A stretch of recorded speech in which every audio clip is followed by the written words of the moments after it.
napagod yung kamay ko. So ayan po, gamit namin pagtanggal ng damo. So dyan marumi pa.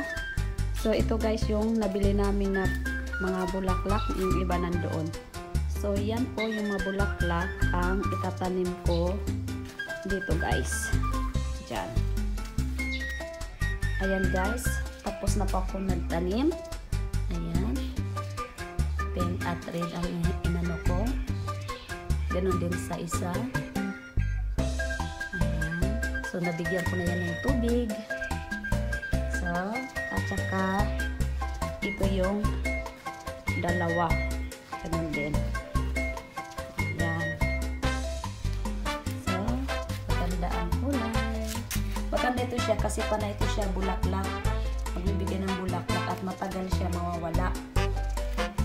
Ayan. Last year din yung tinanim ko. So, every year ako magtatanim. Kasi pang summer lang ito siya na bulaklak. Hindi yan bumabalik.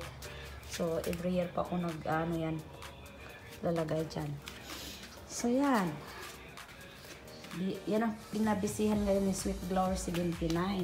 So, dito guys, tapos na po ako nagtanggal ng mga damo dyan sa mga gitna-gitna. Ayan. So, maganda na siya tingnan dahil nagupitan ko na. Ayan. Yung sobrang ganda talaga. Maano talaga kayo guys, may in love sa kulay ng bulaklak.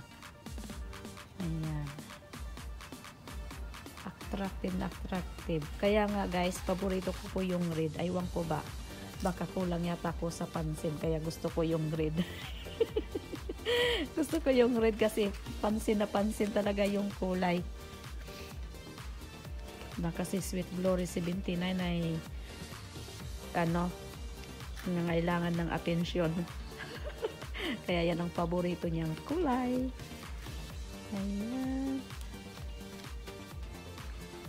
Dito bandang araw siya. O, tingnan mo. Lumalabas at lalo ang kagandahan ng bulaklak. Ayan guys. Ayan. Nakakatuwa talaga. Ang ganda. Tapos alam nyo guys, ito siya na klaseng bulaklak. Hindi ko alam itong pangalan. Mag-change po yan ng kulay. Ngayon makikita mo siya ng red. Tapos unti-unti yan siya magiging pink. Katulad nito. Ayan, nakita nyo guys. Yung ito siya.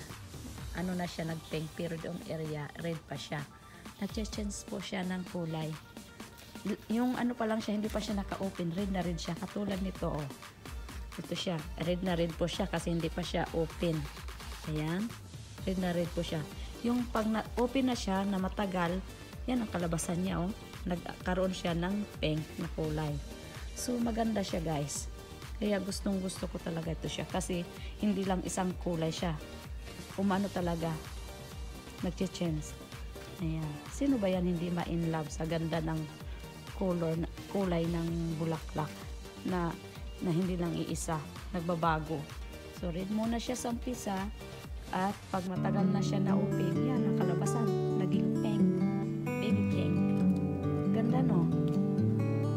Yan. So guys, hanggang dito na lang po yung vlog ko. At maraming salamat po sa mga time nyo dyan. At lagi po kayong mag-iingat lahat. Super thank you po sa lahat ng mga team. Love you all and see you my next video po.